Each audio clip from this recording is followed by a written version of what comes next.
Chapter 44, Bybanks. We're back in Bybanks now.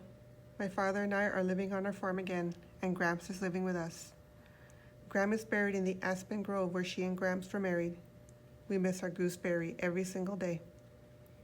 Lately I've been wondering if there might be something hidden behind the fireplace, because just as the fireplace was behind the plaster wall and my mother's store was behind Phoebe's, I think there was a third store behind Phoebe's and my mother's, and that was about Gram and Gramps.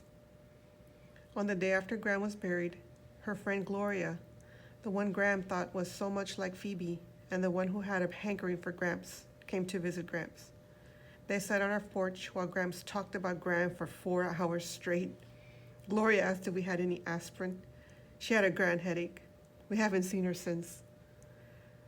I wrote to Tom Fleet, the boy who helped Gram when the snake took a snack out of her leg. I told him that Gram made it back to Bybanks, but unfortunately she came in a coffin. I described the aspen grove where she was buried and told him about the river nearby. He wrote back, saying that he was sorry about Gram and maybe he would come and visit that aspen grove someday. Then he asked, "Is your riverbank private property?" Gramps is giving me more driving lessons in the pickup truck.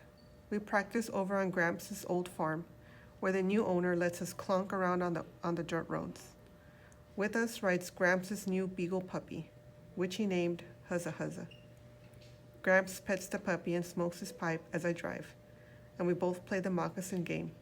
It's a game we made up on our way back from Idaho. We take turns pretending we're walking in someone else's moccasins. If I were walking in PB's moccasins, I would be jealous of a new brother dropping out of the sky. If I were in Gram's moccasins right this minute, I would want to cool my feet in that river over there. If I were walking in Ben's moccasins, I would miss Salamanca Hill. On and on we go. We walk in everybody's moccasins, and we have discovered some interesting things that way. One day I realized that our whole trip out to Lewiston had been a gift from Gram and Gramps to me. They were giving me a chance On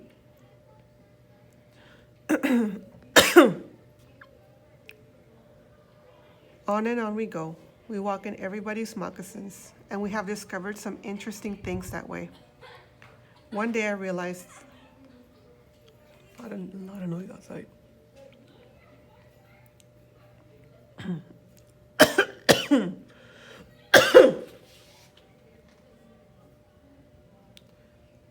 On and on we go. We walk in everybody's moccasins, and we have discovered some interesting things that way. One day I realized that our whole trip out to Lewiston had been a gift from Gram and Gramps to me. They were giving me a chance to walk in my mother's moccasins, to see what she had seen and feel what she might have felt on her last trip. I also realized that there were good reasons why my father didn't take me to Idaho when we had got the news of her death. He was too grief-stricken, and he was trying to spare me. Only later did he understand that I had to go and see for myself. He was right about one thing, though. We didn't need to bring her body back because she is in the trees, the barn, the fields. Gramps is different. He needs Gram right here. He needs to walk out to that aspen grove to see his gooseberry. One afternoon, after we had been talking about Prometheus stealing fire from the sun to give to man, and about Pandora opening up the forbidden box with all the evils of the world in it, Gramps said that those myths evolved because people needed a way to explain where fire came from and why there was evil in the world.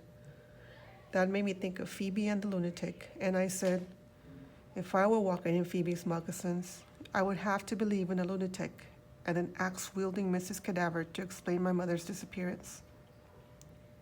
Phoebe and her family helped me, I think. They helped me to think about and understand my own mother. Phoebe's tales were like my fishing in the air. For a while, I needed to believe that my mother was not dead and that she would come back. I still fish in the air sometimes. It seems to me that we can't explain all the truly awful things in the world, like war and murder and brain tumors.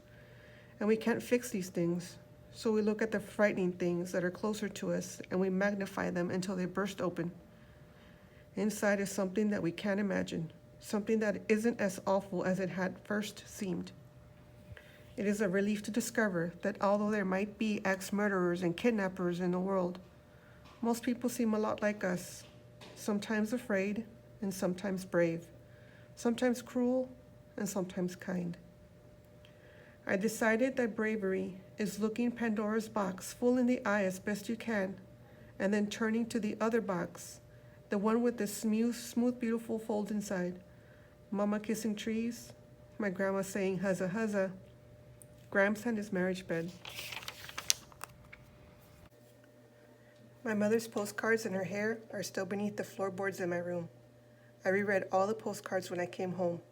Graham and Gramps and I had been to every place my mother had. There are the Black Hills, Mount Rushmore, the Badlands. The only card that is still hard for me to read is the one from Cordialine, the one that I received 2 days after she died. When I drive Gramps around in his truck, I also tell him all the stories my mother told me. His favorite is a Navajo one about Esta Natluhi.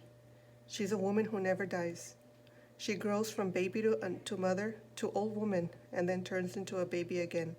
And on she goes, living 1,000 lives. Gramps likes this, and so do I. I still climb the sugar maple tree, and I have heard the singing trees sing. The sugar maple tree is my thinking place. Yesterday in the sugar maple, I realized that I was jealous of 3 things. The first jealousy is a foolish one. I'm jealous of whoever Ben wrote about in his journal, because it was not me. The second jealousy is this.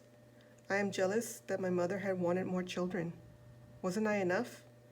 When I walk in her moccasins, though, I say, if I were my mother, I might want more children. Not because I don't love my Salamanca, but because I love her so much, I want more of these. Maybe that is a fish in the air, and maybe it isn't, but it is what I want to believe. The last jealousy is not foolish, nor is it one that will go away just yet. I am still jealous that Phoebe's mother came back and mine did not. I miss my mother. Ben and Phoebe write to me all the time. Ben sent me a Valentine in the middle of October that said, "Roses are red, dirt is brown. Please be my Valentine, or else I'll frown." There was a P.S. that added, "I've never written poetry before." I sent a Valentine back that said, "Dry is the desert, wet is the rain. Your love for me is not in vain." I added a P.S. that said, "I've never written any poetry either." Ben and Phoebe and Mrs. Cadaver and Mrs. Partridge are all coming to visit next month. There is a chance that Mr. Burgway might come as well, but Phoebe hopes not, as she does not think she could stand to be in a car for that long with a teacher.